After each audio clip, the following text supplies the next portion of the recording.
Selamat sore para netizen dimanapun kita berada, salam inspirasi bagi kita semua ya. Luhut mengungkapkan bahwa sejak awal ya kereta cepat itu sudah busuk sejak awal. Ada apa? Nah, maksudnya bagaimana pernyataan-pernyataan Luhut ini begitu. Nih, belak-belakan ya seorang Luhut yang mengatakan bahwa soal hutang kereta cepat ya mengatakan tak minta APBN hingga menyebutkan keuangan sejak awal itu sudah membusuk katanya. Weh. Ini nampaknya mau kritik Jokowi atau menyentil Jokowi begitu. Seperti kita ribut soal apa WUS. WUS itu masalahnya apa sih? WUS itu kan 3 restructuring aja. Siapa yang minta APBN? Tak ada yang pernah minta APBN. Restructuring, saya udah bicara dengan Cina karena saya yang dari awal mengerjakan itu. Karena saya nerima sudah busuk itu barang. Kemudian kita coba perbaikin, kita audit BPKP. Kemudian kita berunding dengan Cina. Dan Cina mau untuk melakukan, tapi kemarin pergantian pemerintah agak terlambat. Sehingga sekarang perlu nunggu Kepres supaya timnya segera berunding. Dan sementara Cinanya sudah bersedia kok. Nggak ada masalah. Apa yang nggak bisa diselesaikan kalau kita kompak? Dengan data-data, waktu itu masih zaman yang lalu, kita dari Menteri Keuangan yang lalu, dengan pihak Tiongkok, kita waktu itu saya masih di Marves, itu kita selesaikan kok. Karena beberapa kali Luhut ini begitu negosiasi dengan Cina, tapi gagal begitu kan ya. Artinya Cina tidak mau lagi begitu untuk menurunkan bagaimana hutang-hutang itu begitu. Artinya ini walaupun bisnis to bisnis dan pada akhirnya Indonesia nampaknya banyak yang kemudian dirugikan begitu. Bayangkan dengan konsesi 50 tahun ya menandakan bahwa sekarang ini hutang-hutangnya begitu kan ya negara kita ya kepada kereta cepat begitu, kalau ini lama-lama ini akan menumpuk begitu. Bahkan pernyataan Luhut ini belak-belakan ya soal hutang kereta cepat yang kemudian mengatakan tidak meminta APBN dan hingga menyebutkan ya keuangan busuk sejak awal. Ini menandakan apakah menyalahkan Sri Mulyani atau bagaimana? Ya karena APBN itu jadi pintu pada waktu itu sebelum nggak ada Danantara begitu kan ya. Bahkan seorang janji Jokowi tidak mau lagi begitu kan ya, haram menggunakan APBN pada waktu itu. Tapi sekarang nyatanya bagaimana ya? Nampaknya kalau kereta cepat menggunakan APBN, maka bagaimana dengan prioritas utama di berbagai daerah begitu kan? Ini kan ngeri-ngeri sedap pada akhirnya orang mengatakan, wih ada apa dan sebagainya. Inilah salah satu pernyataan dari Pak Luhut begitu menegaskan bahwa ya hutang HUS tak minta APBN kondisi barang busuk sejak awal. Kabarnya begitu nih. Salah satu komentar netizen mengatakan ini, Menko Luhut marah kereta cepat Jakarta-Bandung disebut bermasalah. Jangan membuat berita hoax. Padahal dia mengatakan sendiri begitu kan ya. Kalau sudah busuk dari awal kok masih bisa jalan? Coba KPK diteliti kasus ini. Siapa tahu siapa yang kemudian ada suap sana sini. Ini dugaannya begitu kan ya. Utang ke SCIC dibiayai APBN. Saya belum dihubungi untuk masalah itu, Mbak.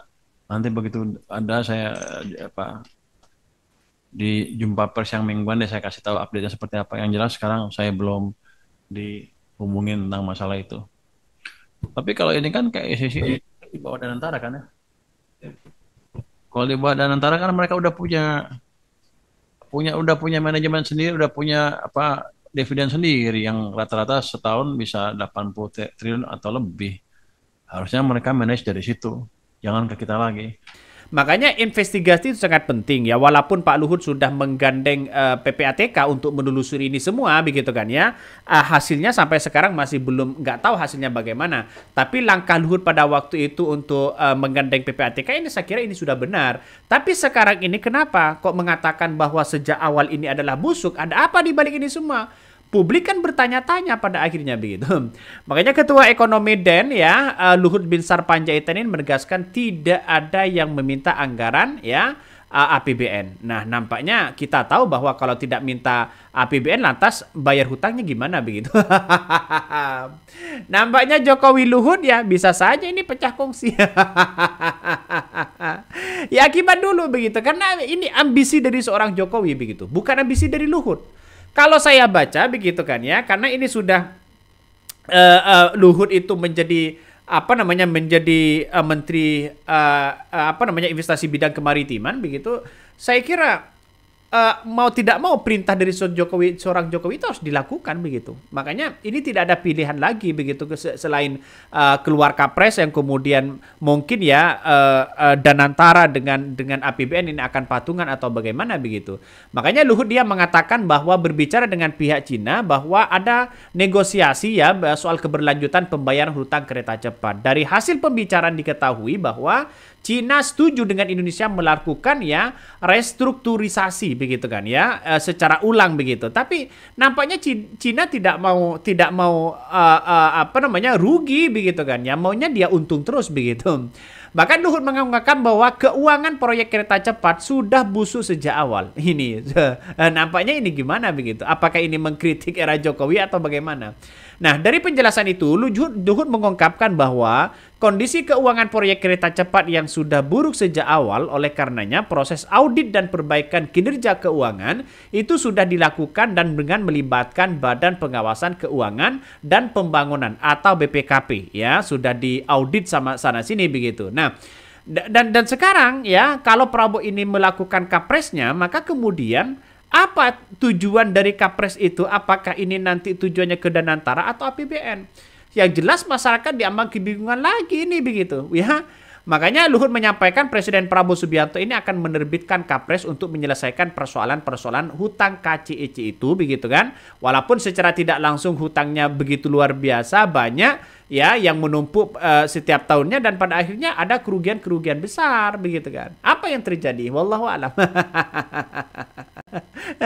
Coba kita baca lagi komentar-komentar dari netizen begitu kan ya. Ini salah satunya. Coba kita baca nih ya. Hanya di rejim apa ini begitu kan ya, mau aja terima barang busuk. Makanya kalau sejak awal busuk ngapain diterima begitu? Logikanya kan sederhana begitu kan ya. Masa Luhut tidak tahu begitu ya. Wah, masyarakat juga bingung siapa nih yang membiarkan barang busuk ya tetap dibeli, padahal selama ini doi juga dianggap yang bertanggung jawab ya di antaranya begitu. Mantap Pak Presiden, yang masih dipakai juga ini. Ini salah satu komentar dari netizen. Jadi artinya bagi kami mau tidak mau kalau hal ini adalah barang busuk, kenapa kau masih mempertahankan itu begitu? Ada apa di balik ini semua? Kalau sudah keinginan Jokowi ya tidak bisa seperti Pak Luhut menghentikan, tidak bisa. Ya bisa saja terpental, bisa saja dipecat ya seperti Pak apa namanya? Pak Jonan begitu kan dipecat begitu. Dan pada akhirnya orang akan muncul narasi-narasi di berbagai media sosial. Makanya karakter dari seorang Jokowi ya itu aja, mereka nggak tahu lagi begitu. Ini harus diusut begitu kan ya. Harus diusut. Makanya sejak awal ini sudah diceritakan oleh Luhut begitu kan. Bagaimana soal beban nanti kepada keuangan begitu kan ya. Makanya sebelumnya kondisi keuangan KCIC ini dilaporkan pada dalam proses tekanan begitu, berada dalam tekanan berat. Pendapatan tiket ya dari jutaan penumpang khusus ini belum mampu menutupi beban keuangan yang besar. Beban cicilan utang kepada Cina, ya bunga yang dibiayai operasional yang sangat tinggi. Dan membuat KCIC ini mencatat kerugian triliunan rupiah. Dan meski ya keuangan KCIC tidak pernah dipublikasikan begitu kan ya, kondisi perusahaan bisa melihat dari lapangan PT Kereta Api Indonesia, salah satu pemegang saham terbesar. Bayangkan kalau kerugiannya setiap bulan ya mencatat hampir 2 triliun begitu. Artinya ini kan apalagi ditambah pembiayaan, apalagi ditambah dengan perawatan. Ya, kalau toh pada akhirnya ini busuk, ya apakah masyarakat yang menjadi beban? Ini kan menunjukkan bahwa orang-orang di sekeliling kita begitu melihat bahwa ya gimana sih konsep kereta cepat ini begitu. Makanya kalau ada apa-apa, kalau busuk sebenarnya Pak Luhut kan membicarakan ini semua begitu. Ya. Dengan kepemilikan terbatas, ya KAI menanggung beban kerugian paling tinggi pada semester 1 ya pada 2025 ya menanggung rugi sebesar 957 ya miliar, sementara pada 2024 dari total kerugian itu 4,19 triliun ya KAI menanggung 2,24 triliun. Bayangkan ini tidak tanggung-tanggung. Apalagi bayar cicilannya sana sini bikin. Kan ngeri-ngeri sedap, Bos. Ngeri-ngeri sedap. Makanya sejak awal sudah diperlihatkan sebenarnya begitu kan ya, bahwa Jokowi ini kan awalnya kan main ke Cina begitu kan ya, ke Tiongkok sana begitu kan, ingin menunjukkan bahwa seperti apa sih ya kereta cepat di situ begitu. Akhirnya Jokowi ya main di situ begitu, akhirnya kepincut dengan Cina ini.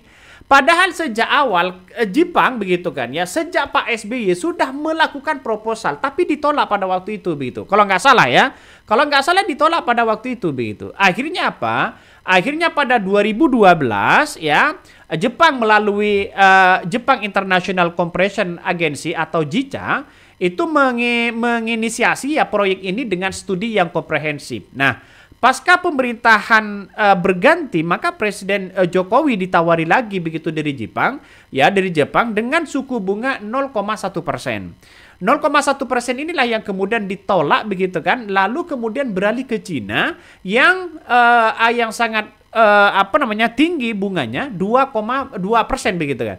Sehingga inilah yang kemudian seperti Pak Jonan, seperti Pak Agus sebagai tahu situasi dan kondisinya secara hitung-hitungan, bahkan mengundang pakar dan sebagainya. Ini ada kerugian ya besar begitu kan. Tapi tetap dipertahankan oleh Jokowi begitu. Akibat ya mereka ambisi besar begitu. Nah, sekilas soal kereta cepat ya Beijing-Tianjin ya, Tianjin kereta cepat ini ya diberi nama Cina Railway High Speed itu ya akhirnya kepincut seorang Jokowi.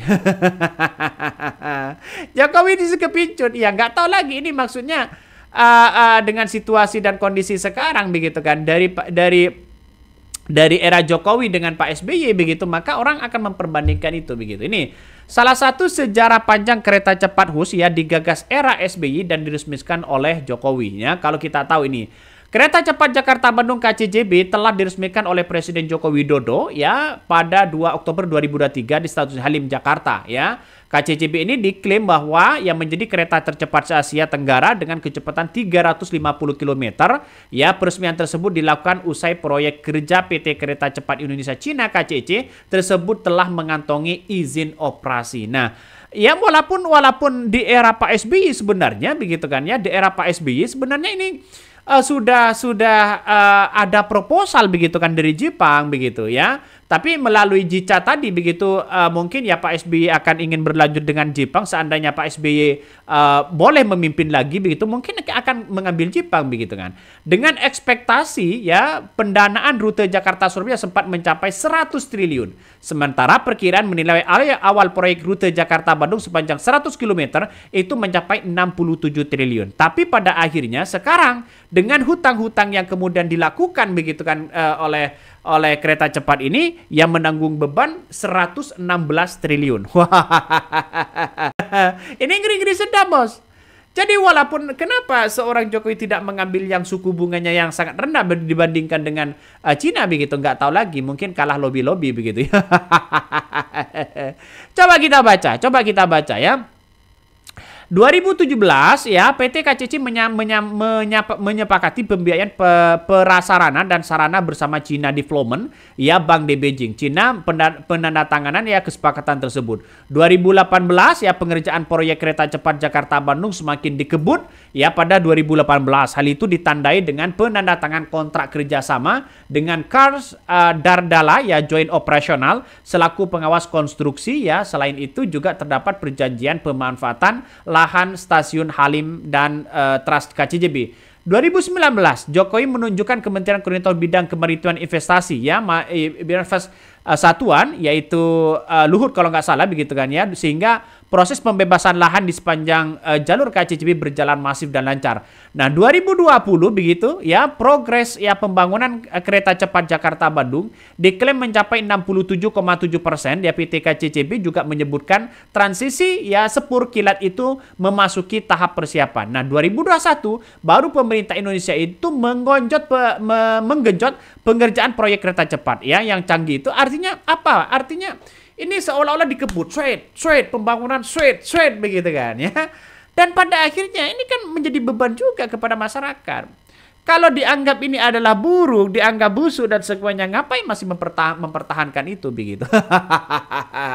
Siapa yang salah, siapa yang benar? Kan itu logikanya begitu. Makanya Baru 2022 Jokowi mengunjungi begitu kan lokasi Tunnel 2 dengan capaian progres investasi sebesar 79,9% dari 17 Januari 2022. 2003 ya baru memulai uji coba begitu kan ya. Setelah uji coba di situ pada akhirnya muncullah pergantian baru begitu kan ya. Presiden Prabowo terpilih menjadi seorang presiden. Akhirnya Pak Purbaya menolak bahwa pembiayaan kereta cepat ini ditolak untuk menggunakan APBN. Nah, ini saya kira langkah yang bagus bagi Pak Purbaya begitu kan. Akhirnya apa yang terjadi? Sontak sekarang ini begitu kan. Lempar sana, lempar sini. Ya ada yang kemudian lempar ke Bendantara dan sekarang jalan satu-satunya adalah buat Karpres dan sebagainya begitu. Makanya apa yang salah nanti? Ya nggak tahu lagi begitu.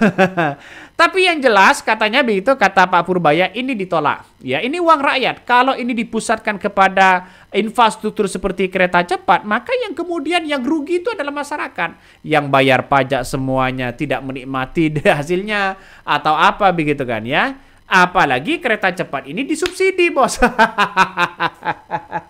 Kalau disubsidi wah semakin ambiar ini begitu kan ya. Kalau mau disubsidi ya seperti pendidikan, seperti kesehatan, token listrik begitu kan. Itu merasakan seluruh masyarakat Indonesia.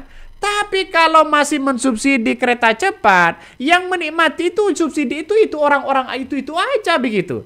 Karena itu adalah batasnya adalah dari Bandung ke Jakarta. Tidak mungkin dari orang Surabaya lalu kemudian pindah naik kereta ke Bandung, lalu kemudian turun, lalu kemudian beralih kepada kereta cepat. Ongkosnya semakin mahal.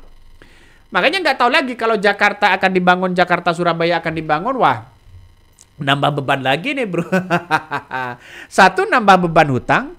Kedua begitu kan, saya kira ini akan menjadi dampak begitu pada stabilitas Prabowo dan pada akhirnya orang akan bercerita, wah ini jangan-jangan proyek Jokowi ya yang begitu luar biasa dianggap sukses, ya tiba-tiba Prabowo dapat apa? Kalau kalkulasi hitung-hitungan dari termol-termol itu begitu kan. Tapi kalau ini dibiarkan aja maka kemudian juga menjadi dampak buruk kepada masyarakat Indonesia. Tidak bisa begitu kan. Mau tidak mau ini harus lanjut begitu. Seperti apa beban kepada bangsa kita begitu. Apalagi ya kita-kita yang bayar pajak. Ya maka kami pribadi menolak terkait dengan APBN digunakan untuk bayar kereta cepat. Biarlah Jokowi dan Luhut yang kemudian punya tanggung jawab begitu kan ya. Oke mungkin itu yang kami sampaikan ya. Tonton terus di channel Hodari Podcast Rakyat ini. Jangan lupa di subscribe.